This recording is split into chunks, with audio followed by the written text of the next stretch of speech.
Asking for it. A novel approach. Episode 13. Chapter 48.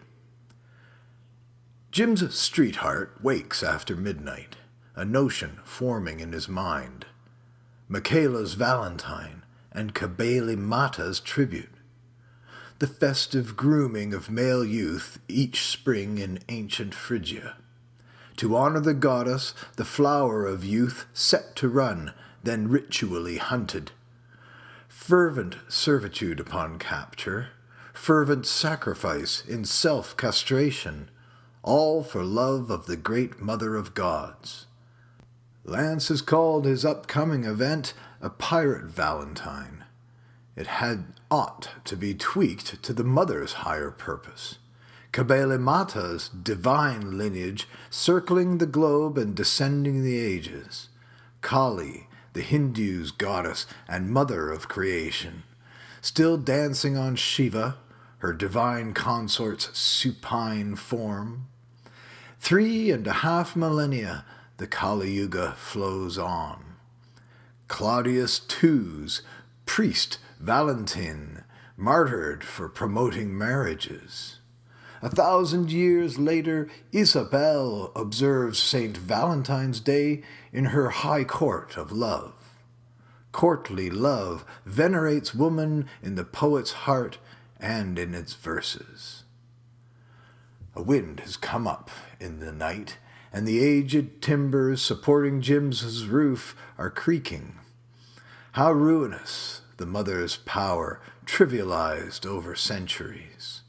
Valentine's Day gifts of chocolate and roses, mere depressing vestiges. Vestiges of tributes in the age-old cult. Tributes involving many a man's very life. Michaela's Valentine must honor the Mother's Day, and the Sister's Day, and the Daughter's Day, and that day hereafter will be every day.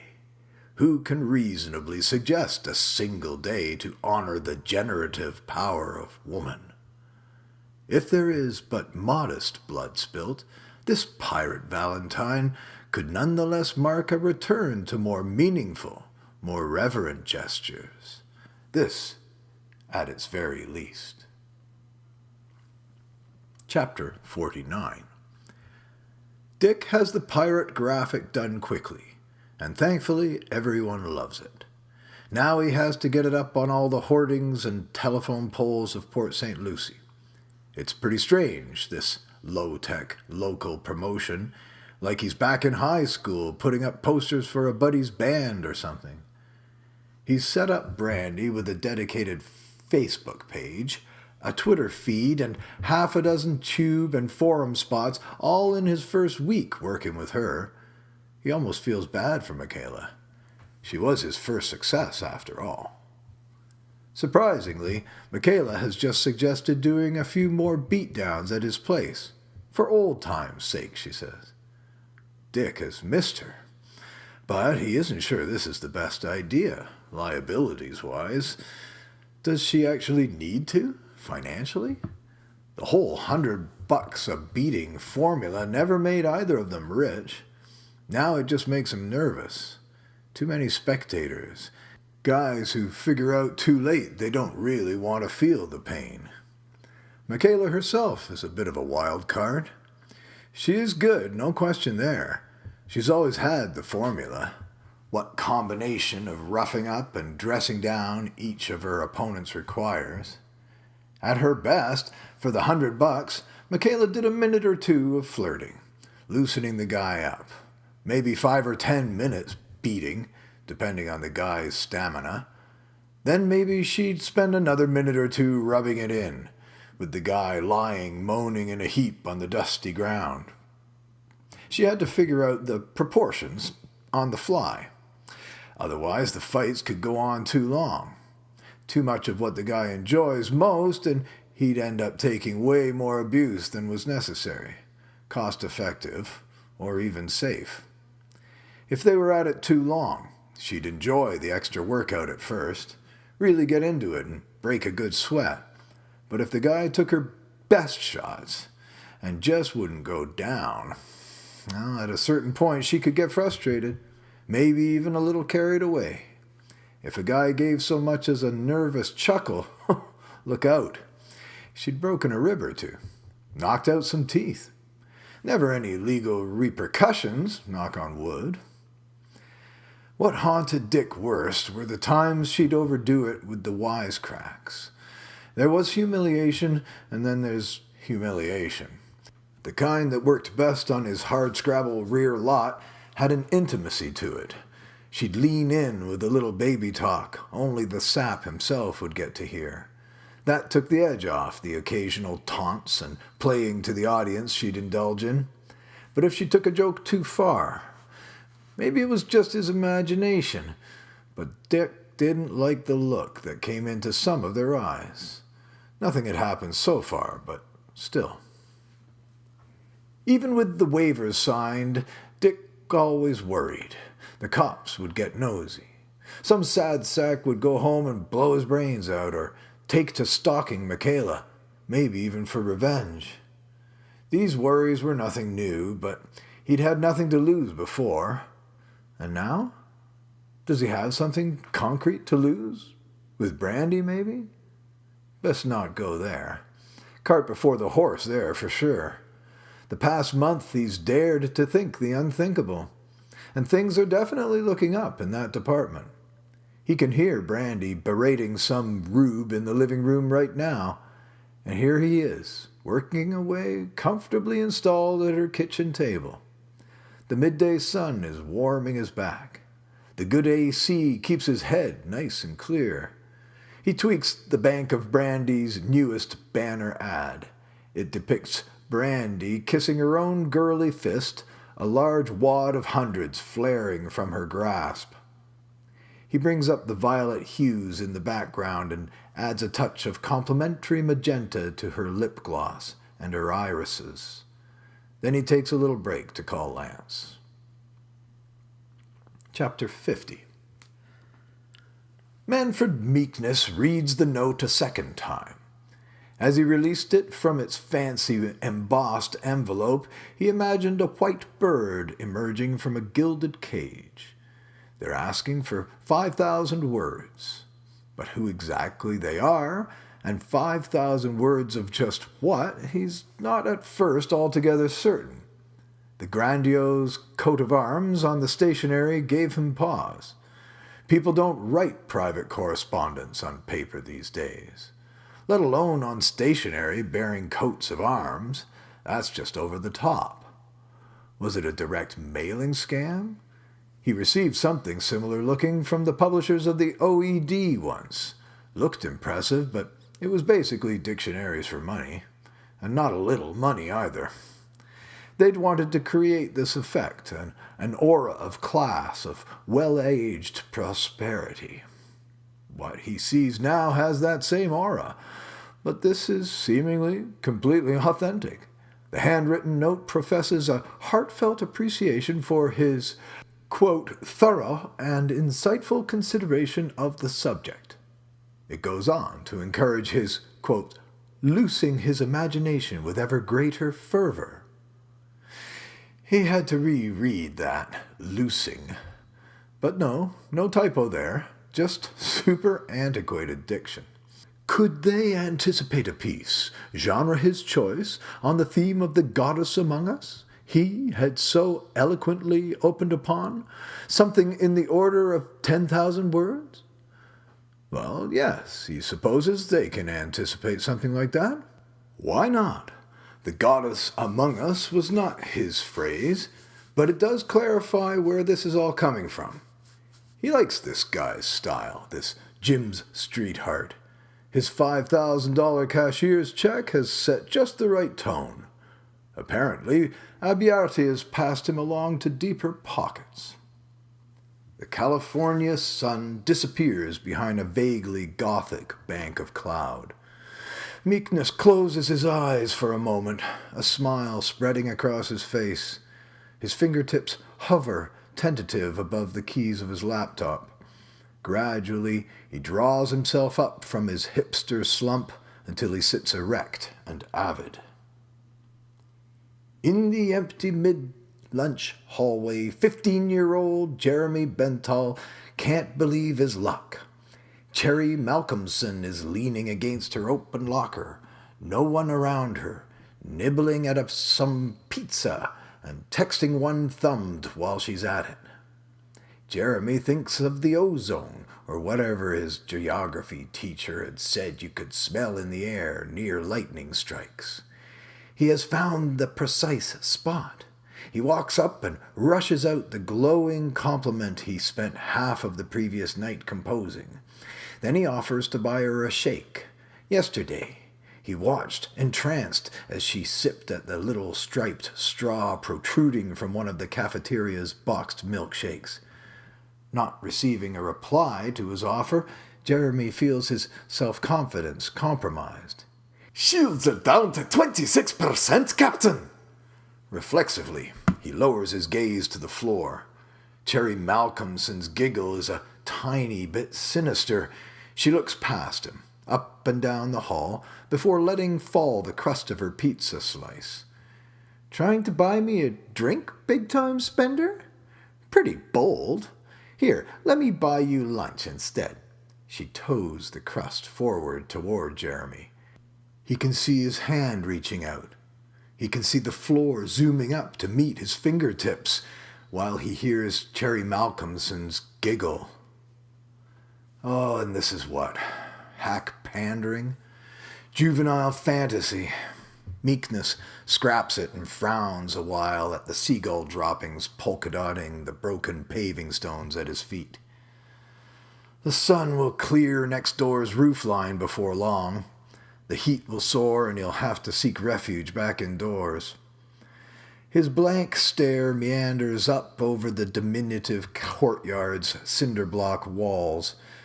He's got nothing, but doggedly returns his attention to the sleeping laptop's display. Waking it, he no longer sees his aborted text document. Another window is superimposed there, obscuring it almost completely. It says, "Welcome to Starbucks Wi-Fi." What the fuck? He tries to cancel the page from his display. Accept and connect. Meekness targets the little red dot in the page's upper left corner, and the page disappears. He shakes his head and brings his will back to bear upon the blank text document newly confronting him. "Welcome to Starbucks Wi-Fi." It's back. The unsolicited solicitation of corporate America. That must be what they've put in that vacant corner spot in behind his building. A fucking Starbucks. And they're irradiating him with their radio waves, not to mention fucking with his creative process. He's about to snap the lid shut on his laptop, go around there and raise Cain, when he thinks better of it, and he clicks accept and connect instead. And it works. Huh. He opens a browser page and Googles babes that bash. He has to follow a couple false links, but then finds himself confronted with Michaela's glinting eyes and mischievous grin spread wide across the top half of his screen. In the split lower section of the page, a muscular male body lies sprawled on the floor. Clad in chunky black sneakers, one of the girl's feet is planted on the crotch, the other at the throat. The image is cropped midway up her smooth and tanned shins.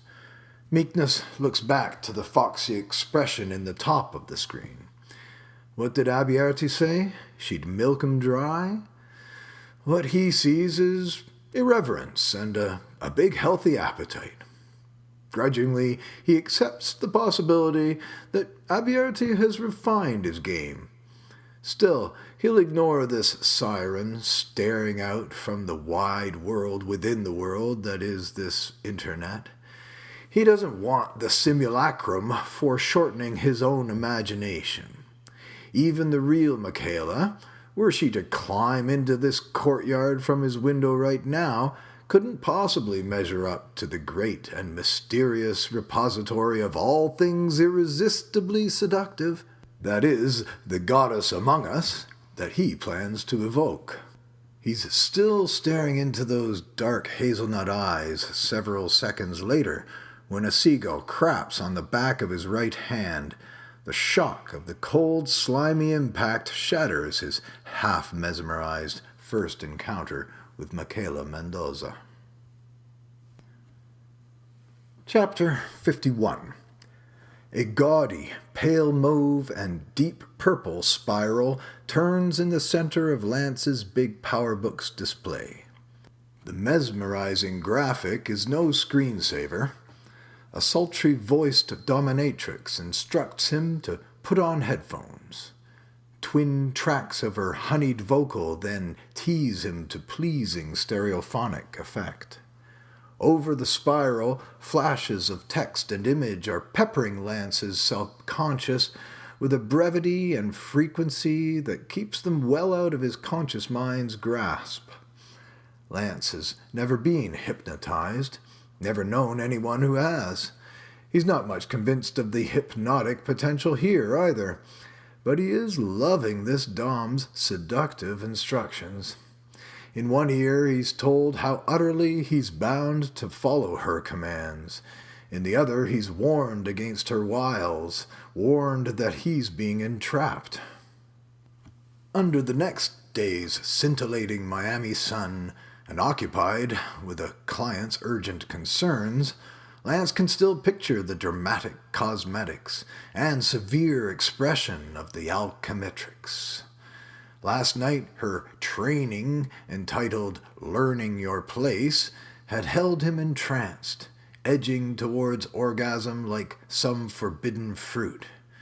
When he clicked on the thumbnail, an unctuous woman's voice invited him to get comfortable, breathe deeply, empty his mind. His monitor was awash in a swirl of indistinct imagery at the time. A crisp, head and shoulders shot of the alchemitrix appeared over top of the blur. She was clad in red latex, smiling a sinister smile and mouthing the word crave as it appeared in bold letters across the screen. She disappeared back into the storm of flickering text and images. When the alchemitrix returned, the camera zoomed out smoothly to include more of her red rubber catsuit. Then she vanished again, replaced by a rapid series of blowjob portraits, various pretty female faces accommodating thrusting male members, all on the same endlessly swirling background.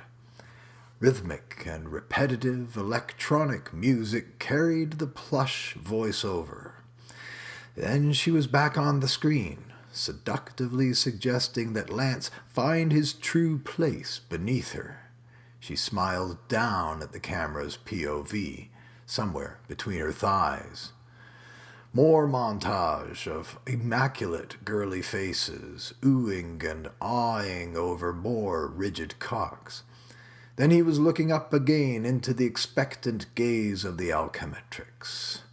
The camera backed off just far enough to reveal her sizable black strap-on, the phallus targeting the viewer's face. This jarring revelation, realistic veins bulging on its shaft, bobbed up and down on a rhythm.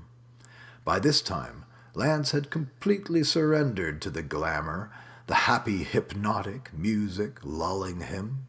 A succession of bold-type messages began scrolling across the bottom of the shot. Mindless. Obedience. Pleasure. The alchemitrix, her smile and her thick black strap-on, faded away, replaced by a startling, high-def close-up. A real cock, big and angry-looking. Lance waited a second or two, but the penis persisted. Too flustered to simply mouse over and quit the clip, he slapped the lid shut on his laptop. He resented this rude intrusion, cursed the editor of this travesty. He wanted to edit himself out, rewind to the moment before that transition from dream to rude awakening. The implications were disturbing. He felt queasy, Was that an appropriate response to seeing an engorged cock when you're fraught with anticipation of what turns you on most? Is there any appropriate response to that sort of thing? He didn't want to give up the titillation. The dom's demands, her suggestions, were seductive, irresistible. He regretted abandoning them.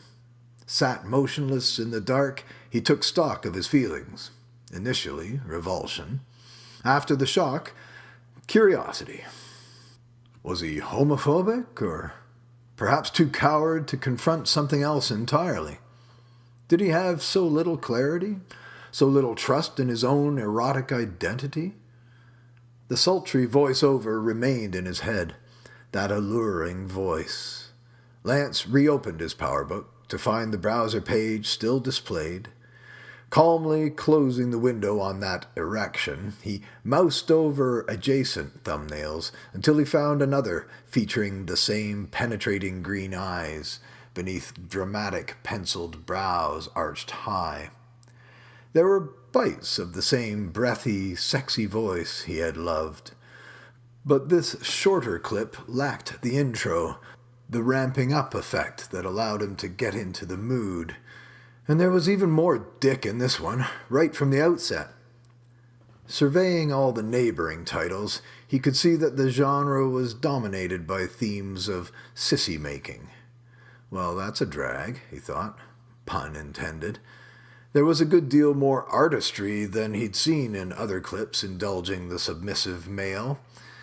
But he had no desire to dress up in girls' clothing, much less play the role of sissy slut so gleefully being promoted here. And then again, he had to admit that all the kneeling porn starlets and that Domina's suggestive narration exhorting him to take their place, well, it did combine to pretty racy effect. Over the following week, Lance began lowering his standards. He watched every clip, hung on the alchematrix's every word, regardless the domineering female's diminishing camera time, and despite the preponderance of hard cocks in the mix. Michaela still dominated his offline reality, but the seductive instructress was only ever a click or two away. He savored her siren call again and again, heeded it, though she warned him he'd be pimped out soon to make her some money. His own desire was insignificant. Insignificant himself, he was born to serve. If only the makers of these clips weren't so determined that service be rendered to some rampant erection. He hearkened back to the simpler pleasures of a week before, when a woman's merely squashing a man's face beneath her boot satisfied his erotic appetite quite nicely. Lance has never had a real habit, always prided himself on it. He's tried a lot of fairly racy stuff, at least once. He surfed the whole of the permissive 70s with ease, and sampled most of his druggy pleasures along the way. But he never succumbed long-term to any of its many temptations. So he's alarmed at his present prolonged wallowing. After a couple of weeks, the compulsion he's feeling is almost visceral. What amounts to guided masturbation is making him less of a man. It's mostly the ego-busting, psychological bruising that comes in this alchematrix bargain. Michaela's teasing eyes make him weak in reality. He'd follow her around like a puppy if he could, but society's censure alone is enough to keep him from debasing himself in the real world. He's met no such censure online, excepting, of course, the good kind, the kind that keeps him coming back for more. All the drugs in Los Angeles never roped him in like this. Gradually, the Hypnodom's big strap-on began looking a little antiseptic. Its erotic power paled, juxtaposed with the all-too-real cocks, their lunging, pulsing, blood-gorged, and glistening menace. These promised an altogether more complete debasement. with a seductive instructress calling the shots, that promise worked levers in Lance's libidinal machinery. A gay friend once expressed impatience with what he termed Lance's deliberate heterosexuality. A submissive man was a gay man, he'd insisted. It wasn't rocket psychology. Rejecting his advances, Lance was just being childish. The alchemitrix remained happy to claim him, but a swelling chorus of bitchier voices were mocking from the cheap seats. "But you're not a faggot. No, you don't want a powerful man's cock pushing to the back of your throat. Oh no, not you."